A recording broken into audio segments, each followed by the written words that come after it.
ત્યારે જેવી રીતે 149મી રથયાત્રા પૂર્વે જેવી રીતે જળયાત્રાનો શુભારંભ કરવામાં આવ્યો છે। સાબરમતી નદીમાંથી પવિત્ર જળ ભરાઈ ગયું છે। હવે આ પરંપરા જે છે તેને જાળવતા હવે પવિત્ર જળથી ભગવાન જગન્નાથનો જળાભિષેક કરવામાં આવશે। રાજકીય આગેવાનોએ કરી સાબરમતીની પૂજા। ત્યારે સાબરમતી નદીમાંથી પવિત્ર જળ જે છે તે 108 કળશમાં ભરાઈ ચૂક્યું છે। આ પરંપરા જે છે તે હવે પૂર્ણ કરવામાં આવી છે। હવે આ જે રાજકીય આગેવાનો કરી સાબરમતીની જેવી રીતે તેઓ પૂજા કરી હતી ત્યારે 108 કળશમાં જળ ભરી દેવામાં આવ્યું છે। ત્યારે આ વિધિ જે છે તેને પૂર્ણ કરવામાં આવી છે। ત્યારે સંતો મહંતો દ્વારા પૂજા અર્ચના કરવામાં આવી હતી સાબરમતી ખાતે। ત્યારે સાબરમતીની પૂજા પણ કરવામાં આવી હતી।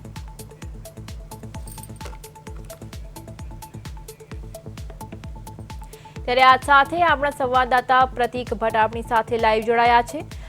જી પ્રતીક, હવે ચોક્કસપણે જેવી રીતે આ જળયાત્રાનો શુભારંભ કરવામાં આવ્યો હતો ત્યારે હવે આખરે 108 કળશમાં જળ જે છે તે ભરાઈ ગયું છે અને આ વિધિનો જે છે તેને પૂર્ણ કરી લેવામાં આવી છે, શું કહેશો?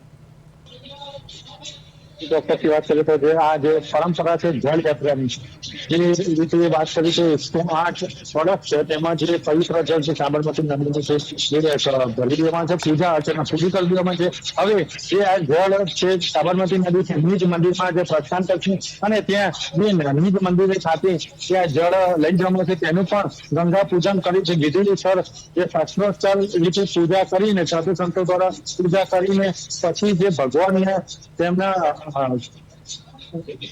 નવડાવવામાં આવશે અને ત્યારબાદ જે મોટાળે ભગવાનને લઈ જવામાં છે। ત્યારબાદ જે વાત કરી અષાઢી બીજી જે ગુજરાતની મોટામાં મોટી જે અમદાવાદમાં જમાલપુર ખાતે જે રથયાત્રા નીકળે છે તે પછી મોટી સંખ્યામાં જે ભાવિક ભક્તો સાથે જે આ રથયાત્રા મોટી સંખ્યામાં નીકળશે।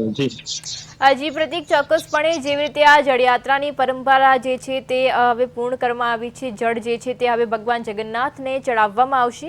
ત્યારે 108 કળશમાં હવે જળ તો લઈ લેવામાં આવ્યું છે, ત્યારે હવે આગળ શું તૈયારીઓ છે? ચોક્કસથી વાત કરીએ તો અત્યારે જે વાલસે ગચ્છે ઢોલ નગારા જે ભજન મંડળી છે, વૃદ્ધો છે, જે યુવાનોમાં જે ભક્તિમય માહોલ છે તે વાલસે ગચ્છે ભગવાનની જે જળ યાત્રામાં જે જળ લઈ જવામાં આવે છે તેમને પણ એ વધારી દેવામાં આવે છે। તે હવે વાલસે ગચ્છે વિવિધ મંદિર સુધી કામ કરી દેવામાં આવશે। કહી શકાય કે જે પરંપરા છે જે ભગવાનને જે 108 જે કળશ છે જે ભગવાનને જે અર્પણ કરવામાં આવશે એના જે કહી શકાય કે આ જે અમદાવાદની જે પરંપરા છે કે આ જે ભગવાનને અર્પણ કર્યા પછી જે ભગવાનના દર્શન કરવામાં આવે છે તેના સાથે સાથ જન્મનું જે પાપ હોય છે તે પણ ધોવાઈ જાય છે તેવી પણ એક માન્યતા છે અમદાવાદમાં જે આ મંદિરની। જી પ્રતીક, જેવી રીતે સ્ક્રીન પર દ્રશ્ય આવ્યા છે કે રાજકીય આગેવાનો દ્વારા સાબરમતીની પૂજા પણ કરવામાં આવી હતી, તે વિશે આપ વધુમાં શું કહેશો? વાત કરીએ તો પૂર્વ નાયબ મંત્રી નીતિનભાઈ પટેલ અને જે રાષ્ટ્રીય સંત સમિતિના જે અધ્યક્ષ અવિચલદાસ મહારાજ દ્વારા જે કહી શકાય કે હિન્દુ ધર્મ નીતિ શાસ્ત્રીય મંત્ર દ્વારા સાધુ સંતો દ્વારા રાજકીય નેતા દ્વારા પણ આ જે મોટી સંખ્યામાં જે પૂજા કરવામાં આવી 108 કળશમાં જે આ સાબરમતીના નીર જે કહી શકાય પવિત્ર સાબરમતી જળ જે પ્રસ્થાન કરવામાં આવે છે મંદિર લઈ જવામાં આવશે અને ત્યાં ભગવાનને જે અર્પણ કરવામાં આવશે અને જે ભગવાનને અર્પણ કરવામાં આવશે ત્યારબાદ પણ ગંગા પૂજન કરીને વિધિ વિચાર શાસ્ત્રોચ્ચાર પૂજા કરીને પણ આજે ભગવાનને અર્પણ કરવામાં આવશે।